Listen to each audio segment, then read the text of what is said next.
I should have known Rebecca would ruin everything. She always did. But that night, watching her chat with my colleagues at the company anniversary party, glass of champagne in hand, I actually believed she was happy for me. My name is Alexandra Martin, and I was about to become the youngest VP of operations at Turner & Associates. At 32, it was everything I'd worked for. The culmination of 10 years of late nights, missed weekends, and relentless dedication. To Alex, Rebecca raised her glass, her designer dress catching the light. My brilliant big sister.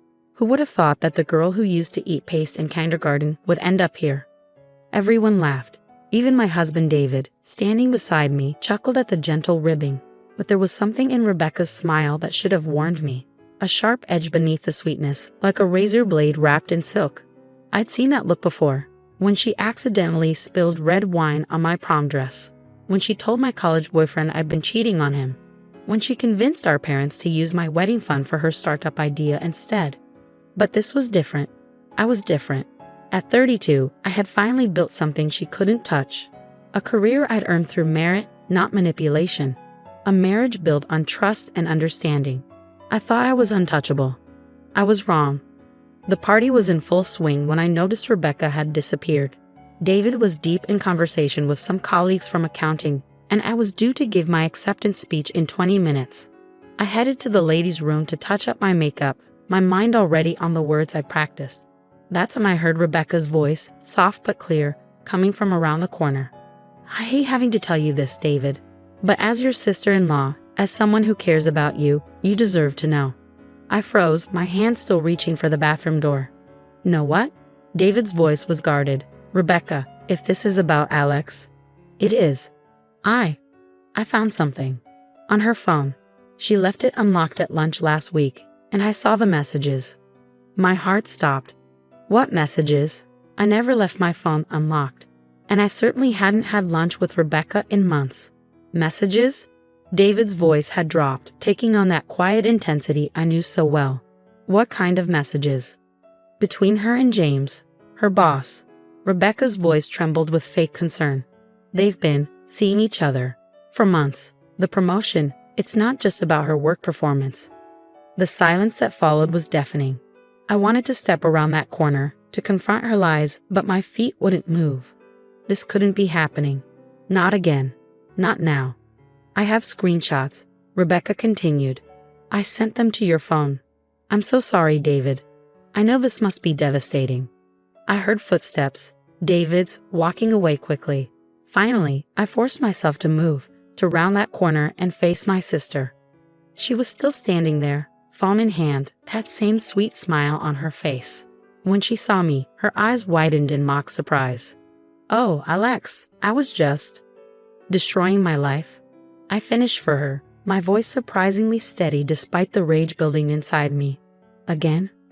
She had the audacity to look hurt. I'm protecting David. He deserves to know the truth. What truth? I stepped closer, my hands shaking. Those messages are fake, Rebecca. You and I both know it. Her smile didn't waver. Do we? The timestamps match your late nights at the office. The pet names, the secret meetings. It's all there. And really, who would believe you didn't sleep your way to the top? A VP position at your age? Before I could respond, my phone buzzed. A message from David. Don't come home tonight. Or any night. I can't even look at you. I stared at the screen, my vision blurring. In the main ballroom, I could hear James, my boss, beginning the promotion announcement. But it didn't matter anymore. In the space of 10 minutes, my sister had managed to destroy everything I built. Why? I whispered, looking up at her. What did I ever do to you?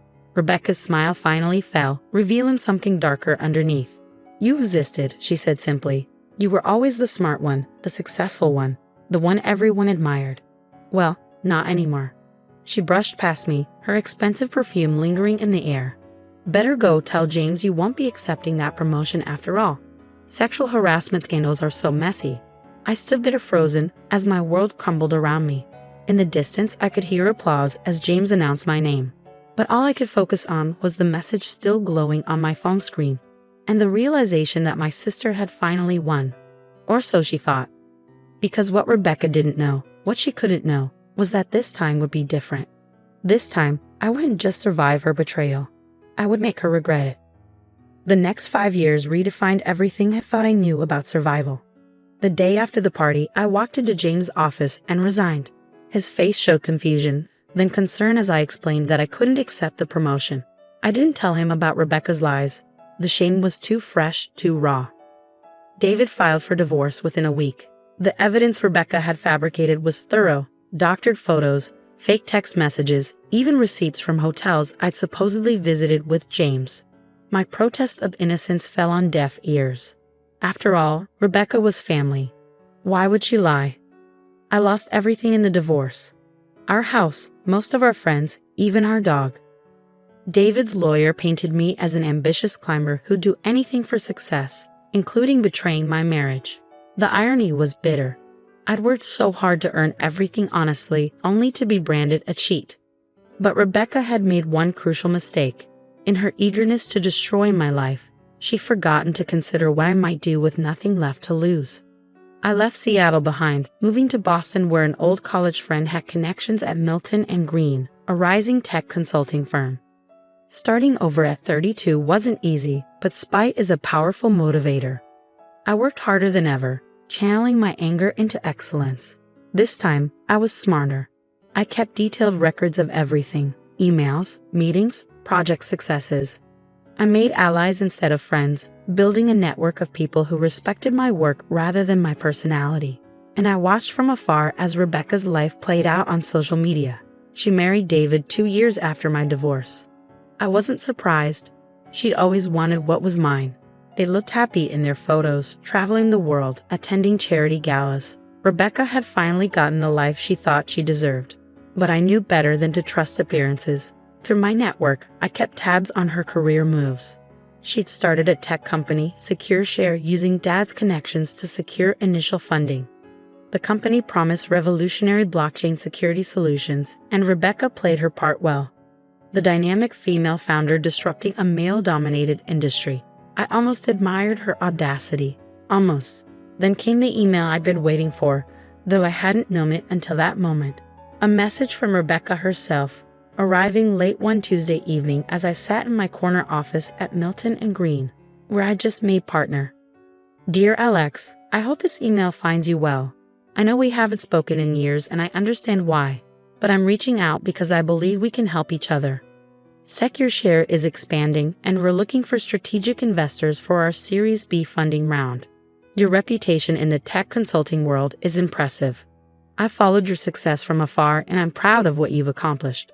We're offering early access to this investment opportunity to a select group of individuals. Given your expertise and our family connection, I wanted to extend this offer personally. The potential returns are substantial. We're projecting 300% growth over the next 2 years. I know our past is complicated, but perhaps this could be a fresh start for us as sisters and business partners. Let me know if you'd like to discuss further. Best regards, Rebecca. I read the email 3 times, each word burning into my brain. The sheer audacity of it, reaching out after 5 years as if she hadn't systematically destroyed my life. And yet, I opened my laptop and began researching SecureShare more thoroughly. The company had grown rapidly, but something about their financials didn't add up. The projected growth figures were too perfect, the client testimonials too polished. I made some calls to former colleagues in Seattle who still owed me favors. Within days, I had a clearer picture of what Rebecca had built and what she was trying to hide. SecureShare was a house of cards, built on manipulated data and empty promises. The blockchain technology they claimed to have developed was mostly smoke and mirrors. They were burning through investor money at an alarming rate, and Rebecca was desperately seeking new funding to keep the charade going. She needed my investment not just for the money, but for the legitimacy my name would bring. My success in tech consulting would encourage other investors, buying her more time to maintain her facade. I leaned back in my chair, a smile spreading across my face as I crafted my reply. Dear Rebecca, thank you for reaching out. You're right, it has been a long time. I'd love to discuss this investment opportunity in person. Perhaps we could meet in Boston next week. Looking forward to reconnecting. Best, Alex. Her response came within minutes, eager and relieved. We arranged to meet at my office the following Tuesday. As I confirmed the meeting, I felt a familiar sensation, that same cold fury that had driven me for the past 5 years. But now it was tempered with something else, anticipation. Because what Rebecca didn't know was that I'd spent those years building more than just a new career. I'd built a trap, and she was walking right into it. Rebecca arrived at my office exactly on time, dressed in a Chanel suit that probably cost more than most people's monthly salary. Her smile was the same one I remembered from that night 5 years ago, sweet but sharp around the edges. "Alex?" She moved to hug me, but I stepped back, gesturing to the chair across from my desk. Her smile flickered but didn't fade. "You look different. Success suits you." I sat down, studying her. Up close, I could see the cracks in her perfect facade, the slight tremor in her hands, the tension around her eyes. She was desperate, though trying hard not to show it. "Let's skip the small talk," I said, opening my laptop. "Tell me about SecureShare's financials." For the next hour, I listened as Rebecca presented her company's story. The pitch was polished, full of buzzwords and promises of revolutionary technology. But beneath the surface, I could hear the desperation growing in her voice. "We're projecting significant growth," she said, pulling up a sleek presentation. "With this round of funding." "You mean with my money?" I interrupted quietly. She paused, then smiled. "Well, yes. Your investment would be crucial. We're offering you an incredible opportunity here, Alex. A chance to be part of something revolutionary." I nodded slowly, then turned my laptop around to face her. "Something revolutionary? Like these financial records?" The color drained from her face as she recognized the internal documents displayed on my screen. Documents that showed the truth about SecureShare's hollow promises and missing funds. "How did you get these?" I finished for her. "I have friends in interesting places, Rebecca. Friends who are very good at finding things people want to hide." "Those documents are confidential," she said, her voice shaking slightly. "You have no right." "Like you had no right to destroy my marriage? My career?" I kept my voice steady, watching her squirm. "The difference is, these documents are real, unlike those fake messages you showed David 5 years ago." She straightened in her chair, attempting to regain control. "That's ancient history, and you can't prove anything about those messages." "Actually, I can." I opened another file. "See, while you were busy playing startup founder, I had experts analyze those screenshots. They found proof they were doctored. I have signed statements confirming the forgery." "So what?" Her mask finally cracked, showing the anger beneath. "It doesn't matter now. David and I are married. You can't change that." "I don't want to change that," I said quietly. "What I want is for you to understand exactly what you're about to lose." I pressed a button on my desk phone. "Send them in, please." The door opened and 3 people walked in. James Turner, my former boss from Seattle. Sarah Chin, the lead investigator from the SEC. And Michael Harrison, David's business partner. Rebecca's face went ash white. "Ms. Martin," Sarah began formally, "we've been investigating SecureShare for months.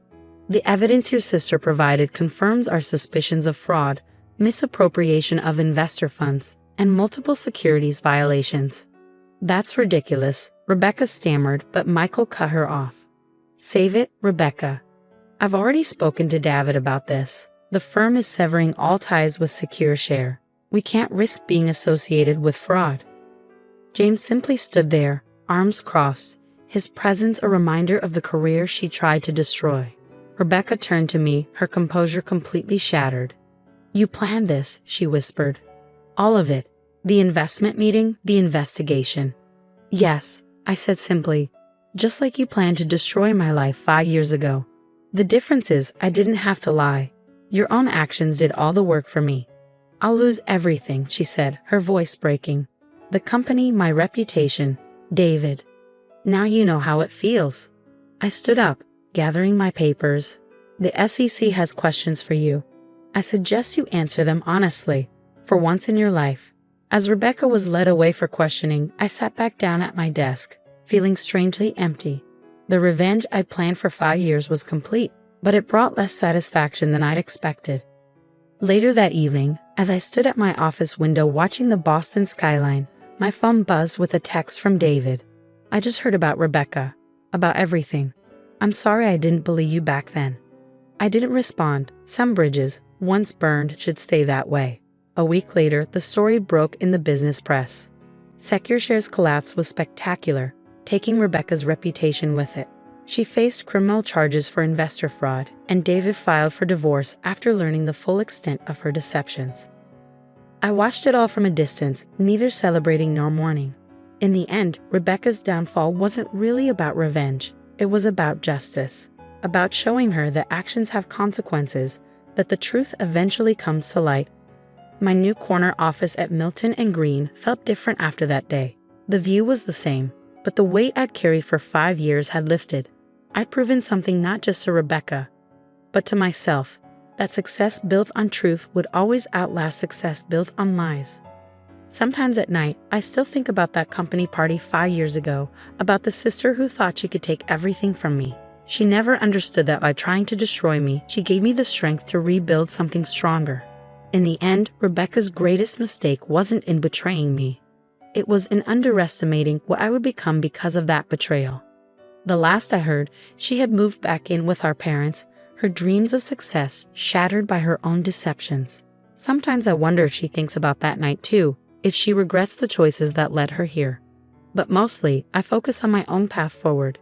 Because while Rebecca's story ended in ruins, mine was just beginning. And this time, I was writing it on my own terms.